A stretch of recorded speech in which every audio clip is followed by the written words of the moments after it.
Yo, what's going on, guys? Mush back at it with another video. Want to highlight a pretty major free demo that is available on Steam right now. Major Steam page just went live. I typically don't talk about Steam pages going live, but this is a special instance where it's a major game and a game I'm very excited for. And it looks like we've got the price point on Cyberpunk 2077, the Phantom Liberty. That is, of course, the Cyberpunk expansion, and it should be out at the end of this year, maybe 2024. We'll see, and we'll talk that at the end of this video. But first of all, Lies of P, the Pinocchio Souls-like title, has gotten a free demo ahead of its September 19th release date that was confirmed at the Summer Game Fest event, which overall, I thought that event was pretty mid, but nonetheless, Lies of P is a thrilling Souls-like that takes the story of Pinocchio, turns it on its head, and sets it against a dark, elegant backdrop. Now, this is a game that I am looking forward to. It does give me vibes of a game like Steel Rising, which I thought was like a pretty mid-level Souls-like title. The style and the aesthetics of this game are tremendous. I haven't played the demo myself yet, but I am hearing good things about the demo as well. It is $59.99, however, the game will be day one Game Pass. Man, Microsoft just getting these coups as far as getting major titles day one on Game Pass, because not only this, we know that Persona 3 Remake, which just got leaked, that's gonna be day one on Game Pass as well. So Game Pass, I'm sure they're bleeding money, but man, are they getting some big games, at least for now. We'll see if that ultimately persists, because the last couple of Game Pass updates have been rather lukewarm. So we'll see how the rest of the year turns out, but this game looks very, very stylish. A darkly elegant and cruel world unearth the secrets of the city of Krat, a place soaked in the style of the Belle Epoque era, which once thrived due to its puppet industry and now sees its street covered in blood. Battle with twisted instrument, develop a unique combat style to counter vicious enemies and terrain by weaving together dynamic weapon combinations, utilizing the Legion arms, and activating new abilities. And what's in Alive? There will be times when you will be confronted with choice, where you can give comfort to others and sorrow or despair by lying, or you can choose to tell the truth. A classic reimagined, and the game will be out September 19th. Demo available right now. Alright, moving on from that, gotta mention it, but Dragon's Dogma 2's Steam page has just gone live. Man, I am so excited for this game, and I remember talking about Dragon's Dogma way back when it initially came out on PC, and it's kind of wild that after all of these years, and I wanna say the PC version had something to do with the chain of events that ultimately led to Dragon's Dogma 2 becoming realized. And maybe I'm giving PC too much credit here, but Dragon's Dogma came out on PC. It did way better than everyone was expecting. It was priced accordingly at $30, and people ended up really enjoying that game. It opened up the game to a new audience, and more people were talking about it. After that, you had the release of Dragon's Dogma Dark Arisen on PlayStation 4 and Xbox One, so again, introduced it to a new audience, and then you released the game on Nintendo Switch as well. So the fervor and the excitement towards Dragon's Dogma was there. And now, Capcom noticed this. Capcom's been doing a lot of great things over the last few years, and they have revealed Dragon's Dogma 2. I am curious on when this game is going to come out. Fingers crossed for 2024, because, if they're already putting up a Steam page, I'd have to think that the game is kind of far along.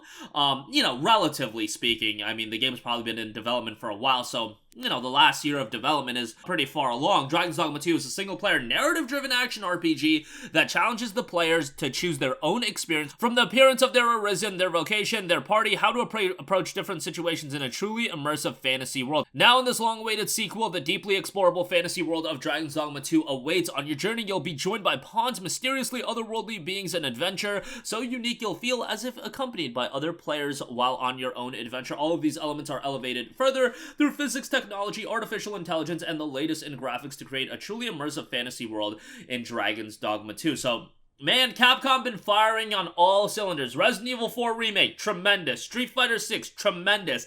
They got the Capcom Showcase coming up. Let's hope for some good stuff on that. Dragon's Dogma 2, now revealed. They're probably going to do more Resident Evil remakes. What's of Mega Man? Are they going to do more Mega Man content? I sure hope so. After the success of the Battle Network collection and the other collections that have dropped, I am a little bit skeptical of, Exo Primal. I don't know how that game's gonna turn out, but that game is day one Game Pass as well. So, at the end of the day, on PC, you're not gonna have to pay a pretty penny, but, I think Capcom's streak of creating incredibly successful games may end with Exoprimal, but we'll see. Well, like, they may drop a banger with Exoprimal. I didn't get a chance to play the beta myself, but you know, the full release is in July. They're doing a Street Fighter crossover event, so we'll see what comes of that. I'm sure that game will get one final push at this Capcom showcase. But nonetheless, Capcom really in their golden age right now with their success on the Resident Evil remakes, actually listening to their consumers with Dragon's Dogma 2, and of course Monster Hunter. Like, Monster Hunter is crushing it on all fronts as well, and I'm sure a Monster Hunter World 2 announcement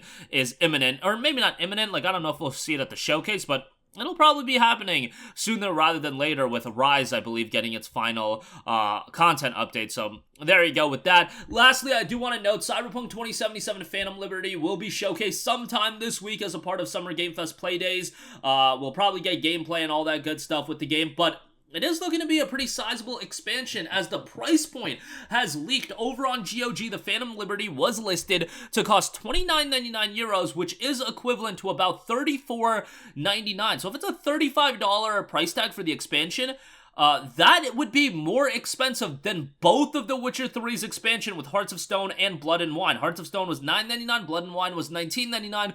This at $35 would mean that it's pretty sizable in terms of the content that you're getting. Now, I do expect this to be a pretty hefty expansion, and Cyberpunk 2077, the narrative has seemingly completely shifted on that game. No longer are people going into it expecting the greatest game of all time, and really, I talked about it leading into the release of that game, and you're talking about a CDPR nut hugger, where I was like, guys, you gotta temper your expectations on a game that's been delayed like 4 times, but yeah, ultimately, people set themselves up for disappointment, but years have gone by, the game has gone patch after patch, and, you know, with the release of things like Edge Runners, the game being discounted, it's overall, like, a pretty decent pickup. Like, it's a, could the game have more depth to it? Absolutely, it could have more depth to it, and hopefully they'll do that when they do another entry into the Cyberpunk universe, which they definitely are. They already announced that, but, yeah, we'll see how Phantom Liberty turns out. The next title in Cyberpunk is probably, you know, I'm not even joking when I say like a decade away, so yeah, don't be expecting to play that anytime in the near future, but nevertheless, Phantom Liberty will be out here probably pretty soon, you know, in the next 6 to 8 months, so $35 on that is what it's looking like. But that's going to do it for me. Again, Lies of P, free playable demo available on Steam right now. Dragon's Dogma 2 Steam page is live, and Cyberpunk 2077 Phantom Liberty looking to cost about $35. That would be more than both Witcher 3 expansions combined, so take that for what you will. That'll do it for me. Let me know all your thoughts in the comments section down below, and as always, thanks for watching, and I will catch you guys in the next one. Peace out. Hey, what's going on, guys? Mush here again. Hope you enjoyed the video. As you guys might know, YouTube's notification system is sometimes a little bit wonky, even if you're subscribed to the channel. Maybe you're not abundantly aware that I uploaded a video. To remedy that situation, make sure you hit the bell notification button. This way, whenever I upload a new video, and I try to upload as consistently as possible, you will be notified directly of the upload, and you can watch it as soon as it goes live. I would really appreciate it if you guys hit that button so you can stay up to date with all of the content I'm posting. But as always, guys, thanks for watching, and I'll catch you guys in the next one. Peace out.